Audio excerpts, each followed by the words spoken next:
The world of Valara was known across the stars as a land of shining towers, crystal lakes, and endless gardens that floated in the air. It was a world ruled by grace and beauty, where even the smallest flower seemed touched by light. At the center of this world stood the Emerald Palace, a grand building made of glass and silver stone.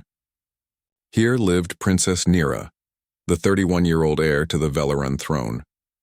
Princess Nira was admired for her sharp mind and calm beauty. Her eyes glowed faint blue, and her long silver hair flowed like water when she moved. Yet behind her calm face lived a deep pride. She believed the Valarans were the highest of all races, wise, elegant, and perfect in every way. The other races, she thought, still had much to learn before standing beside her people. But there was one being on Valara who did not fit her world. A human soldier named Arin. Arin came from a faraway planet called Earth, a small blue world that Valarans once saw as simple and rough. Years ago, when the Rax Dominion attacked Valara, most Valarans thought they could win easily. The Rax were strong, cruel, and fast. Their weapons were old but deadly. The Valaran army was powerful but not trained for dirty ground wars. It was Arin who showed them how to fight with courage and not just skill. Arin was not like most humans. He was quiet, strong, and carried a deep look in his brown eyes that many could not read. He did not bow too low nor speak too much. In the war he fought beside the Valarans, saving their cities and leading soldiers when even generals froze.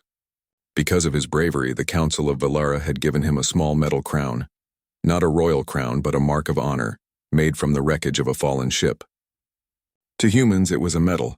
To Valarans it looked strange, almost childish. Yet for Arin it meant something real. Now, a year after the war, the royal palace was full again. The victory ceremony was to honor those who saved Valara.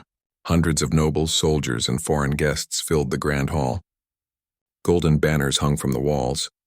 The air smelled of glowing flowers that floated above the tables. The hall shone bright like the inside of a star. Princess Nira stood at the center on a high platform, wearing a silver gown that shimmered like liquid light. Her crown sparkled with blue gems. The nobles stood below her, waiting for her to speak. When the human soldier entered the hall, a quiet wave spread across the crowd. It was Arin. He wore no armor now, only a plain black uniform with a silver line on his chest. The metal crown of honor rested on his head. He walked calmly between the nobles, his boots silent against the marble floor. He did not look left or right. His steps were slow, but each one echoed through the hall. Some Valarans whispered softly, "That is the human who fought beside us?" He looked simple. Why does he wear that thing on his head? Nira heard their words but said nothing. Her expression was calm. Yet deep down, a strange feeling stirred, a mix of curiosity and pride. She had never spoken to a human closely before. The stories said they were brave but also emotional, guided by their hearts instead of logic. When Arin reached the front, he bowed respectfully, his head low. "Your Highness," he said softly, "I am honored to stand before you." His voice was quiet but strong. The sound carried clearly in the great hall. Princess Nira looked down at him. Her lips curved slightly.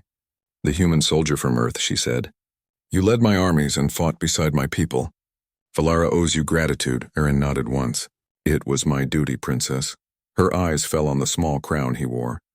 It looked simple, made from dark metal and marked by scratches from the war. In her world of beauty, it seemed almost out of place. She smiled faintly and asked, "Tell me, human soldier, do all your people wear crowns?" The question sounded soft, but the crowd felt the tone. Some nobles chuckled quietly. One even covered his mouth to hide his laughter. Arin stood still, not moving an inch.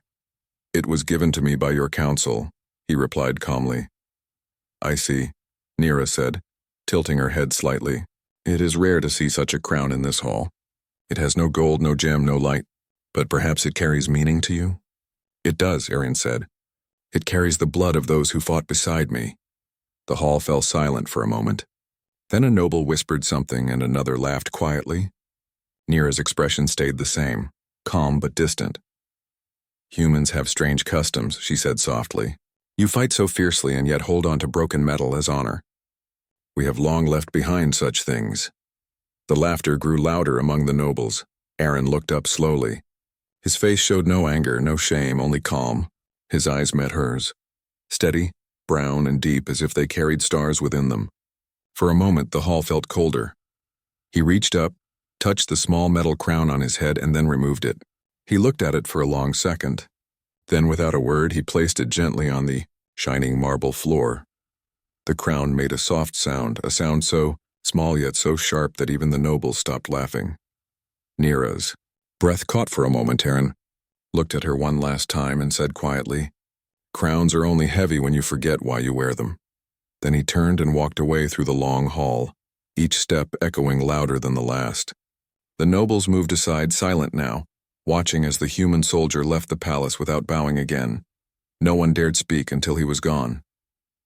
Princess Nira stood frozen.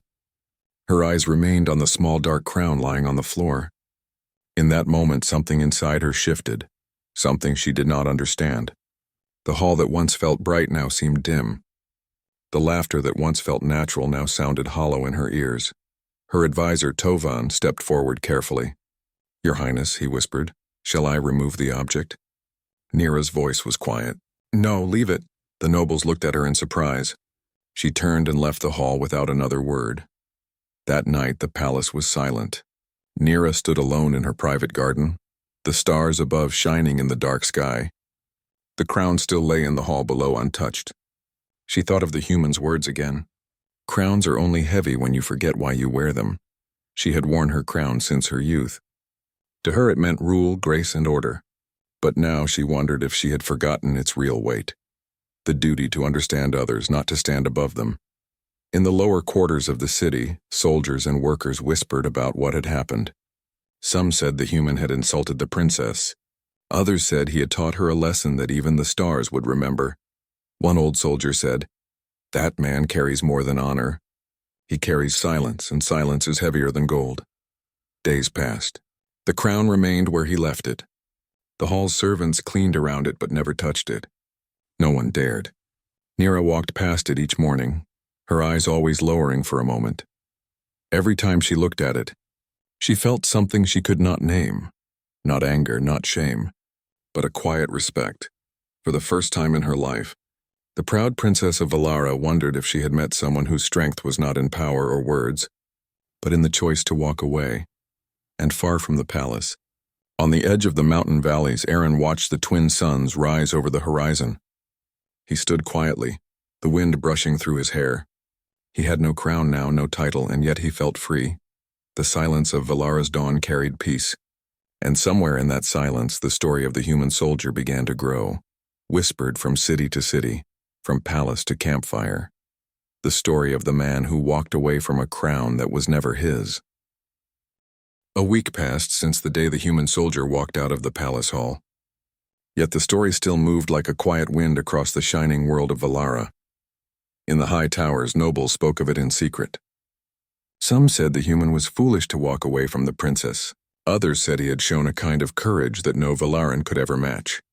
The word spread beyond the palace walls, reaching the streets, the markets, the barracks, and even the distant farms near the silver rivers. In the lower city, people repeated the story with pride. To them, Aaron was not just a soldier. He was a symbol of something rare, the power of calm strength. The guards at the gate spoke of how he had stood before the princess without fear. The merchants at the port said his silence was worth more than gold. The children played and pretended to be the human without a crown. But inside the palace, the air was different. Princess Nira walked through her halls with quiet steps now. Her crown still shone bright, but her thoughts were no longer at peace. The image of Aaron placing his crown on the floor stayed in her mind like a mark she could not remove. Each night she remembered the look in his eyes. There had been no anger, no sadness, only peace, the kind of peace that came from knowing one's truth. It made her wonder if she truly understood her own strength, or if she had only borrowed it from her throne. One evening, as the sun set behind the crystal mountains, Nira stood on the high balcony of her chamber. The sky turned soft orange and the stars slowly began to appear. The wind carried the scent of glowing flowers from the gardens below. Her advisor Tovan entered quietly and bowed. "Your Highness, the council wishes to discuss the harvest ceremony tomorrow." Nira did not turn around. "Let them begin without me. I will join later." Tovan hesitated. Forgive me, Princess, but there are also matters of the outer defense. There are reports of small movements near the northern border. Our watchers believe they may be Rax scouts. At that word, Nira turned slowly. The Rax, she said softly. Yes, Your Highness, Tovan said. We do not believe they are ready for war again, but some say they are testing us. The council grows uneasy. Nira looked out at the glowing horizon. Her mind drifted to the human soldier. During the war, Aaron had often warned them that the Rax never truly surrendered. He had said they would come back when Valara's guard was lowered, and now, as peace covered the world like soft dust, the shadow began to move again. Nira spoke quietly. If the Rax are returning, we must be ready. Send scouts to watch the border day and night. And Tovan, tell the generals that I will visit the outposts myself. Tovan's eyes widened. Your Highness, the outposts are far from the capital. It may not be safe for you. The crown means nothing if I hide behind it, Nira replied. I must see what kind of peace we truly have. Tovan bowed again. As you command, Princess. That night, while the palace rested, Nira walked alone through the royal garden. The moonlight shone across the silent path, lighting the silver leaves and crystal flowers. She stopped beside the still pond and looked at her reflection. For a long time she studied her face, calm, proud, and distant. She remembered the words Aaron had spoken before walking away. Crowns are only heavy when you forget why you wear them. The words now carried meaning she had once ignored. The next morning, Nira left the capital with a small guard of 6 soldiers and her trusted pilot. The royal ship flew quietly through the sky, crossing over the shining seas and the green valleys that stretched for hundreds of miles. From above, Valara looked peaceful, yet the silence below made her uneasy. They landed at a mountain outpost near the northern border. The place looked old, with stone walls and simple towers. The soldiers stationed there were surprised to see the princess arrive without warning. They hurried to bow. Rise, she said gently. I am here to understand, not to be greeted. The commander of the outpost, a strong Valaran named Darren, led her through the camp. We have seen shadows in the clouds, Your Highness. Small ships passing at night. We cannot catch them. They move like ghosts. Nira's eyes grew thoughtful. Have you sent any message to the council? We did, but they think it is nothing serious, Darren said. The council believes the Rax are broken and weak. Nira sighed softly.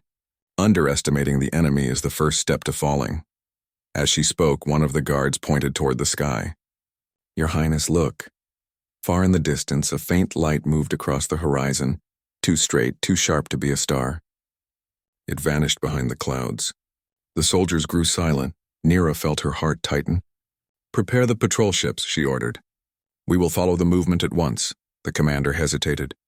Your Highness, that could be dangerous. If it truly is a Rax ship, they might attack. I did not come to stand in safety, she said firmly. I came to see the truth. Within minutes, the patrol ship lifted off. Nira stood near the front window, her eyes fixed on the glowing clouds. The ship moved fast and quiet. For a long time, there was only wind and silence. Then the radar flashed once. A small signal appeared. A ship moving just beyond the mountains. They followed it until it vanished into a canyon. When they landed and searched, they found only a trail of metal dust and strange tracks on the ground. It was enough to confirm that the Rax had returned. That night, as the camp prepared for defense, Nira sat beside the fire, looking at the stars above the mountains. Her soldiers rested quietly, keeping watch around her. For the first time in her life, she felt far from the palace, yet closer to truth. The world beyond her throne was not made of gold or light. It was rough, cold, and real. It was the same world that Aaron had lived in. She thought of him again. Where was he now? Did he still live on Valara, or had he left for another world? She wished, for a reason she could not name, that she could speak to him once more. 2 days later, Nira returned to the capital. The council gathered at once, shocked by her report. The Rax are moving again, she told them. We cannot ignore this. We must prepare our fleets. Some of the elders nodded, but one, an old noble named Sorel, spoke with hesitation. Your Highness, we should not act in fear. The humans once told us that the Rax are stubborn but not foolish. They will not strike again so soon. At the word human, Nira's eyes lifted. The human soldier you speak of understood the Rax better than we ever did. Perhaps we should have listened more closely to him. Sorel frowned. The man who walked away from you, He was brave, yes, but not one of us. Perhaps that is why he saw what we could not, Nira said quietly. The room fell silent. For a moment, even the council could not argue. That night, unable to rest, Nira stood again in the great hall, the same hall where Aren had left his crown. The crown was still there, resting in a glass case now, kept as a reminder of the day pride met silence. She walked toward it and touched the glass gently. Her reflection stared back at her. "Why does your silence still follow me?" she whispered. "You are not here, and yet your words remain." Outside the palace, the wind carried the faint hum of ships. The soldiers of Valara were already preparing. The rumor of the Rax's return spread like lightning. People began to look toward the stars with worry. In the days that followed, the council finally agreed to send scouts to the borders. Nira spent every moment planning the defense. Yet behind her calm eyes, one thought grew stronger: the need to find Aren. He had walked away once, but perhaps he was the only one who could bring balance when the shadows returned. In the quiet of her chamber, Nira opened the old war records and searched for his name. She found it, Aren of Earth, Service Division E3, former Captain of Ground Unit 17. The record said he had retired to the Western Mountains, living near the edge of the Crystal Plains. She closed the file and looked toward the window. The twin moons shone bright above the silver clouds. "I mocked you once," she said softly, "but I cannot face what is coming without you." The wind outside carried her words away, but her decision was firm. At sunrise, Princess Nira prepared her ship once again. This time she would travel not as a ruler, but as someone seeking truth. She would find the human who had walked away, the man whose silence had changed her heart.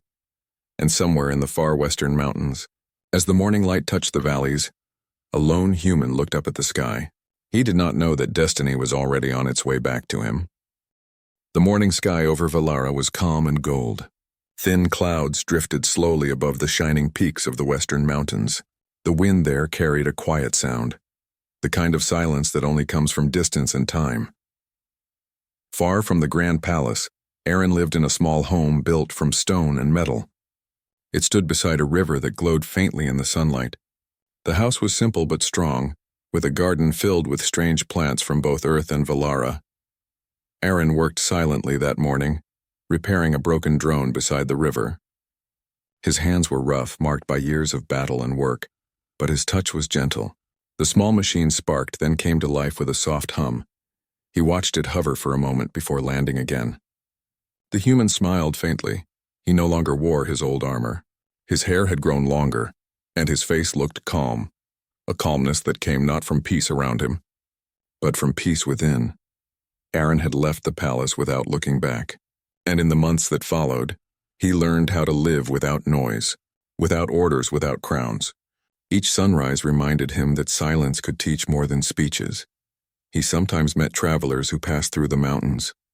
They brought news from the cities, about rebuilding, about peace, and sometimes about him.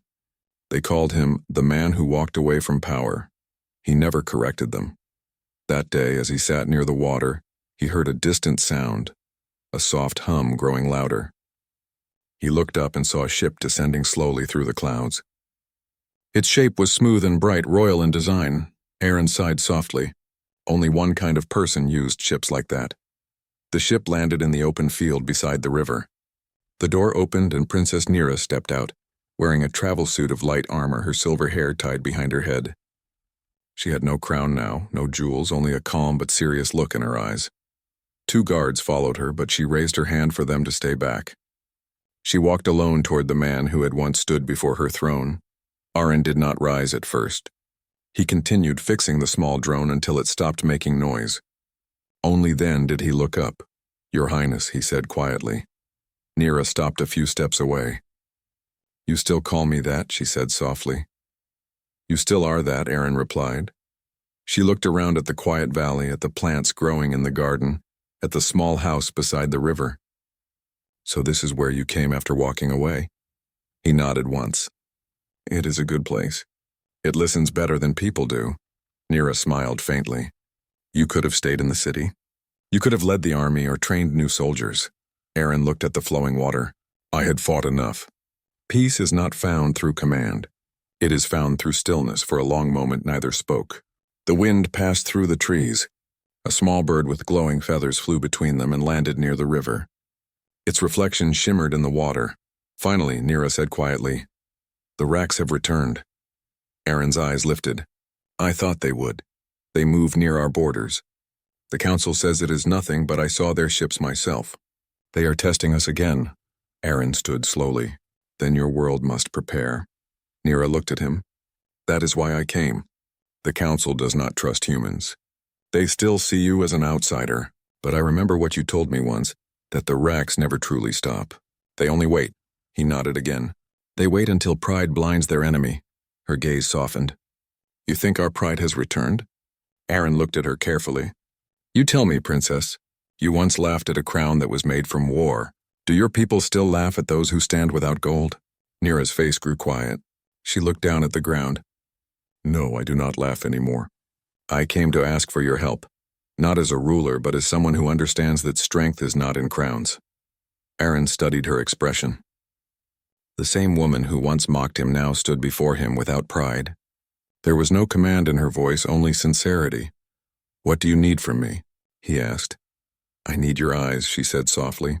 "The eyes that see danger before others do. The heart that does not run from truth. Will you return with me, even for a short time?" Aaron looked at the river again. He thought of the peace he had built here. The quiet mornings, the soft winds, the silence he had earned. But deep inside he knew that peace could not last if war returned to the sky. He picked up his old jacket from the stone bench. It was worn, patched, and faded. He placed it over his shoulder and turned toward the ship. "I will come," he said. Nira's eyes brightened with relief. "Thank you." "I am not coming to serve," he said calmly. "I am coming to see." "That is enough," she said. They walked toward the ship together. The guards watched silently, unsure how to behave around the human who had once turned his back on their princess. When the ship lifted into the air, the valley grew quiet again. The small drone Aaron had repaired earlier rose and followed for a short distance, as if saluting its maker before returning to the garden. Inside the ship, Nira stood beside the window watching the land pass below. She spoke without looking at him. "When you left the palace, I was angry.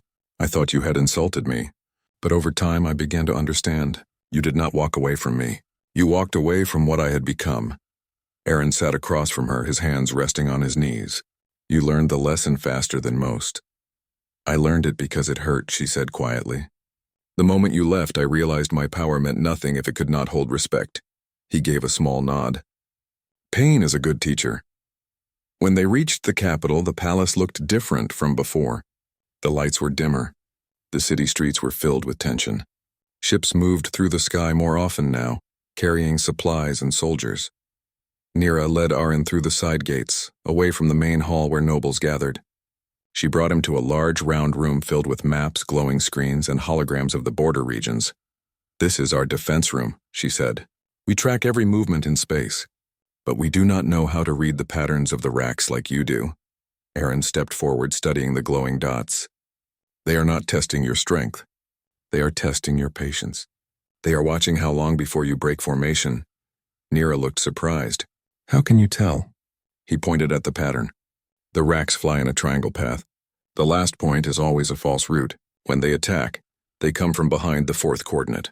It is how they fought us years ago." She watched closely, realizing how quickly he read the map. "You still remember everything."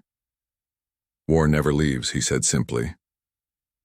Over the next hours, Aaron helped her plan new defense routes. The officers who saw him were unsure at first, but his calm voice and clear direction soon earned their quiet respect. When the meeting ended, Nira walked with him through the empty corridor. The moonlight from the high windows painted the floor in silver. "You still do not belong to this world," she said softly. "I belong where I am needed," Aaron replied. She smiled faintly. "Then perhaps you belong here again, even if only for a while." He looked at her for a long moment. "Perhaps." As they reached the hall, they stopped. In the center of the room stood the glass case holding the small metal crown, the same one Aaron had placed there months ago. It had not been moved. Nira looked at it and said, "I kept it here to remind me that silence can carry more power than command." Aaron said nothing. He stepped closer to the case and looked at the crown. It was simple, scratched and dark, yet under the moonlight it reflected a faint glow. He turned toward her. The weight of a crown does not come from what it is made of. It comes from what it costs. Nira met his gaze. Then I hope to carry mine better this time. They stood there for a long time, the past between them like a silent echo. But peace was short. A sudden sound came from the communication panel on the wall, a sharp alert tone. A guard rushed in. Your Highness, enemy movement detected at the northern border. Several ships crossing the line. Aaron's eyes narrowed. It begins. Nira turned toward the guard. Prepare the fleet. We move at dawn. As the soldiers hurried away, Aaron looked once more at the small crown inside the case. It was no longer a memory of mockery. It was now a sign of what must be protected. He turned back to Nira and said quietly, "Do not fight for pride this time. Fight for peace," she nodded. "And you? Will you fight again?" "If I must," he said, "but not as your soldier. As a man who still believes silence can win where words fail." The night outside grew darker, but above the clouds, faint lights began to move. The first sign of the Rax fleet returning, the calm before the storm had ended. And once again the fate of Valara rested in the hands of a human who had once walked away from a crown. The morning sun rose over Valara, painting the crystal towers and floating gardens in soft gold. Yet beneath the beauty, the world prepared for a storm. The Rax dominion had returned in full force. Their ships moved swiftly through the sky, their metal dark and sharp, casting shadows over the mountains and valleys below. For the first time in years, the people of Valara felt the fear they had thought forgotten. Inside the palace, Princess Nira and Aryan stood together in the war room.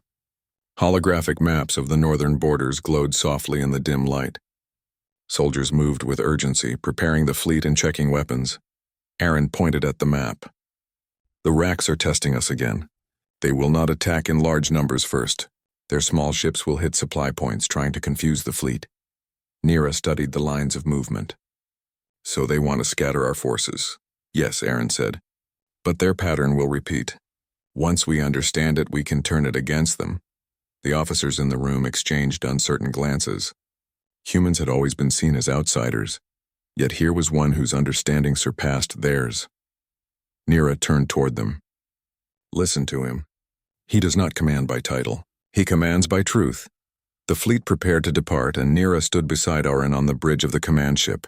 Below them, Velaran ships assembled like a silver swarm. The soldiers wore focused expressions. The air smelled of fuel and ozone, mixed with the faint scent of glowing flowers brought from the palace gardens to keep morale high.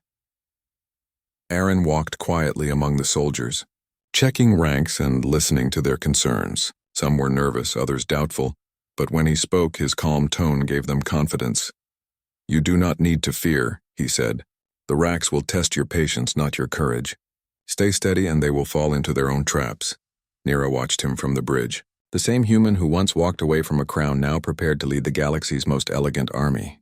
She felt a mix of awe and respect, a feeling unfamiliar to someone who had always relied on titles and jewels. As the sun rose higher, the fleet moved toward the northern border. The sky was clear, but the clouds carried a faint shimmer of metal, Rax scouts approaching quietly. Suddenly, alarms rang through the ships. Small Rax fighters darted among the clouds, attacking supply vessels at high speed. Explosions lit the air, sending sparks and smoke across the horizon. Aaron moved quickly. "Do not chase them," he shouted. "Do not scatter. Form the triangle pattern and hold your positions." The soldiers hesitated, unsure. The Rax were fast, attacking supply lines and then vanishing. But Aaron's calm voice guided them. Slowly the fleet adjusted, moving as one. The Rax did not expect such coordination. Their attacks became confused. Some ships collided in the clouds, others ran into each other while trying to escape. Nira watched carefully. "Your strategy works," she said quietly. Aaron glanced at her.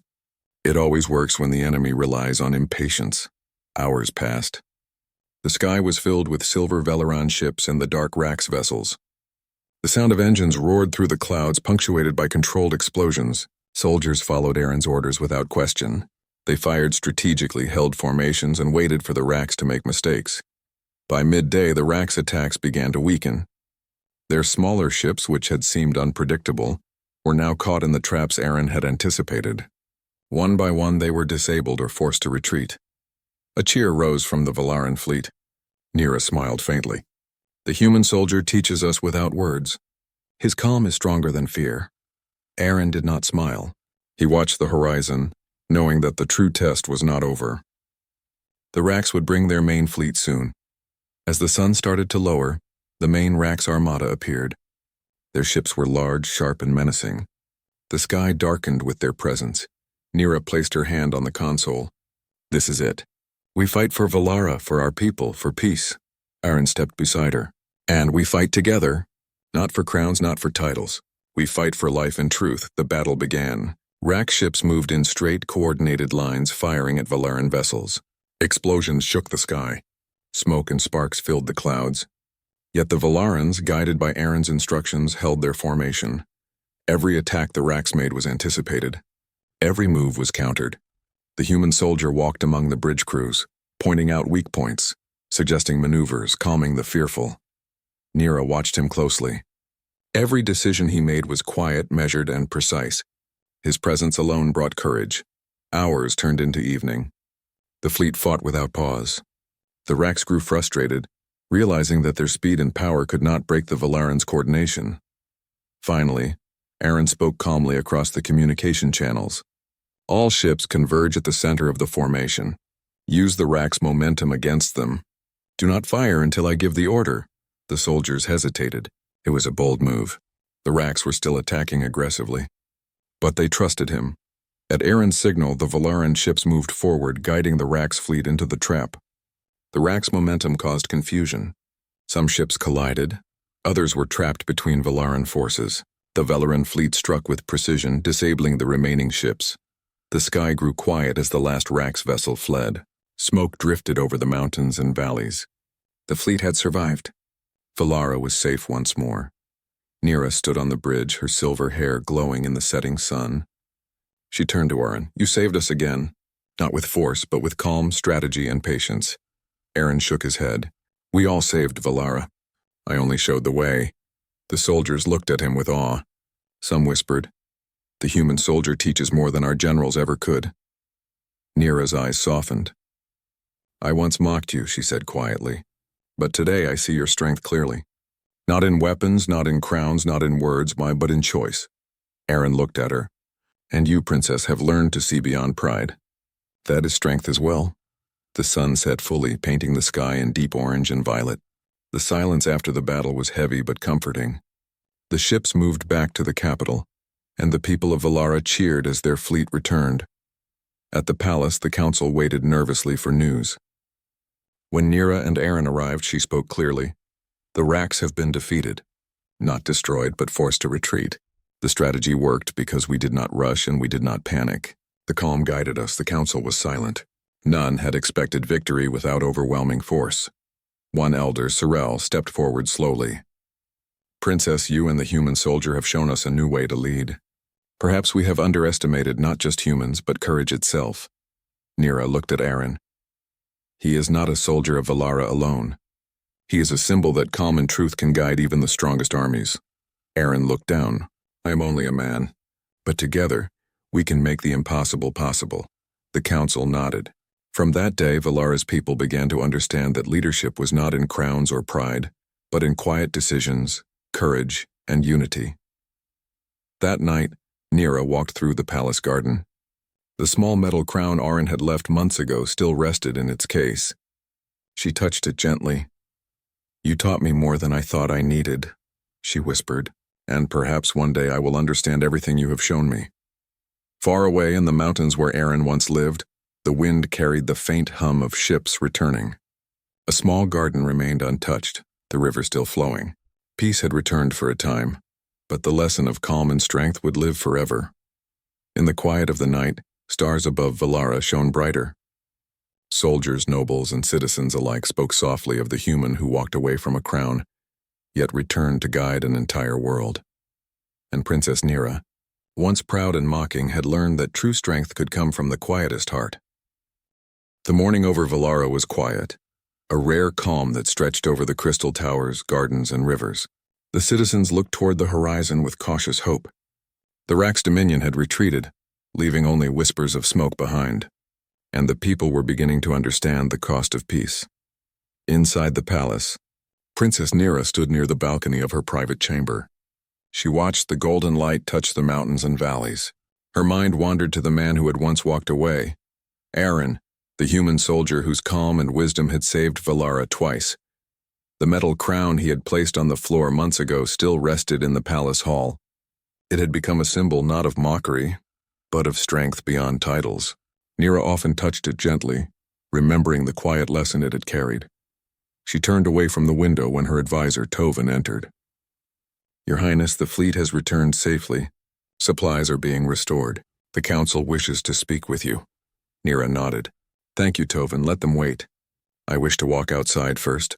She moved through the palace gardens where the air smelled of glowing flowers and fresh stone. Soldiers and citizens worked together to repair damages from the battle. Nira watched them quietly. There was pride in their eyes, but also respect. Something had changed in Valara, not just because of victory, but because of the lesson of courage without pride. As she walked, a small shadow moved in the distance. She paused, her heart beating faster than usual. From the edge of the garden, Aaron stepped forward. His uniform was simple, his face calm as ever, and he walked toward her without hesitation. "Princess?" he said quietly. Nira stopped. Aaron, for a moment, neither spoke. They stood in the sunlight, the quiet hum of the city around them, yet all attention seemed to belong to the other. "You returned," Nira said softly. "I did," Aaron replied. "I had to see that peace was restored, and to see how your people have grown." She smiled faintly. "Not just my people. We have both grown." Aaron looked at her carefully. "And the crown?" Nira walked to the glass case where the small metal crown rested. "It is not yours anymore, and it never truly belonged to me. It is a reminder that strength is in choice, not in title." He nodded. "I am glad it remains." They walked together through the palace gardens. The wind carried the faint scent of fresh flowers. Soldiers and citizens paused to look at them, wondering at the quiet respect between the princess and the human soldier. Finally, Nira spoke, her voice low. "I once mocked you. I thought you weak because you did not bow to pride. But you taught me more than I could have learned from a throne." Aaron looked down at the ground, then back at her. "And I learned that even the strongest pride can change when faced with truth." Nira's gaze softened. "You fought for us, guided us, and still walked away once. Why?" "Because power is heavy when it is forced," he said. "I only wanted to serve where my actions could matter, not where titles demanded obedience. I walked away so that you could see the lesson yourself." Nira nodded slowly. "I saw it, and now I hope I can honor it." The sound of the city moving around them grew faint. Nira felt something she had never felt before, calm understanding. The crown, the palace, the titles, they were all secondary to the choices made in the quiet moments when courage met truth. Days passed and Aaron spent time with the council, guiding them on how to maintain the peace. Nira watched him quietly, not with the pride of a princess, but with the respect of a friend and equal. Soldiers trained with him, learning not only tactics but patience, observation, and calm thinking. The people of Valara began to tell stories of the human who walked away from a crown, returning only to protect the world he had grown to respect. Children played games pretending to be him, soldiers discussed his strategies, and even nobles began to see that true leadership did not require grand titles. One evening, as the twin moons rose above the palace towers, Nira and Aaron stood together on the balcony. The city below glowed softly in the moonlight. "You will leave again?" Nira asked quietly. Aaron shook his head. "Not yet. Valara has taught me that sometimes peace is not found in isolation. Sometimes it must be shared." She smiled faintly. "And yet you could leave at any time. You do not belong to anyone but yourself." "That is true," he said. "But sometimes belonging is not about possession. It is about choice. I choose to stay, at least for now." The stars reflected in the palace rivers, and Nira felt a sense of completion. For months she had worried that pride, titles, and expectations defined her life. Now she saw that leadership and respect came from understanding and humility. "Then let us ensure that Valara remains safe," she said softly. Aaron nodded. "And teach your people that courage is not measured by crowns but by hearts." The days that followed were full of rebuilding. Cities were repaired, trade resumed, and the soldiers trained with new discipline. Aaron worked beside the Valarans, not as a commander, but as a teacher and guide. He showed them the importance of patience, strategy, and calm thinking. Nira often walked among them, not as a ruler commanding her people, but as someone learning alongside them. She listened, observed, and sometimes laughed at small mistakes. The bond between the human and the princess became a quiet legend, not for romance but for mutual respect. The Rak's dominion did not return for years. Valara remained peaceful, guided by the lessons learned in that one crucial battle, and the stories of Aaron's calm, his choice to walk away, and his return spread through the generations. In the palace hall, the small metal crown remained in its glass case. Visitors asked about it, and Nira would smile and say, "It is a reminder. Power is not in the crown you wear, but in the choices you make and the courage you hold." Aaron sometimes stood beside her, watching the young soldiers train. He never wore the crown, never sought praise, but his presence was enough to inspire them. One day a child approached him in the garden. "Sir, why did you walk away from the crown?" Aaron knelt down and looked at the child. "Because sometimes the heaviest thing is not a crown. It is forgetting why you fight. I walked away so I would not forget." The child nodded slowly, understanding more than words could say. Nira watched from the balcony as the sunset painted the city gold. "You have changed more than my kingdom," she said quietly. Aaron turned toward her. "And you have changed more than you know. You learned that true strength does not come from pride, but from choice." They stood together as the last light of the day touched the towers, reflecting softly on the crystal rivers. For the first time in years, Valara felt entirely safe. The human soldier who once walked away from a crown had returned, not for titles or glory, but to remind a proud world that courage, calm, and truth were stronger than any throne. And Princess Nira, once proud and mocking, had learned that even royalty could bow to wisdom, honor courage, and carry lessons that would last far beyond any crown. The story of the human who walked away from a crown became a legend, whispered in classrooms, told at firesides, and remembered in the hearts of all Valarans.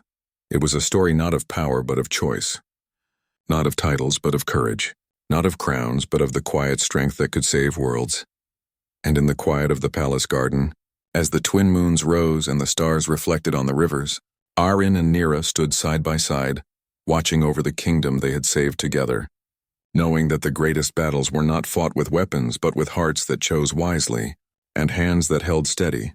Valara would flourish for generations, not because of its leaders' crowns, but because of a human soldier who walked away and a princess who learned to follow truth instead of pride.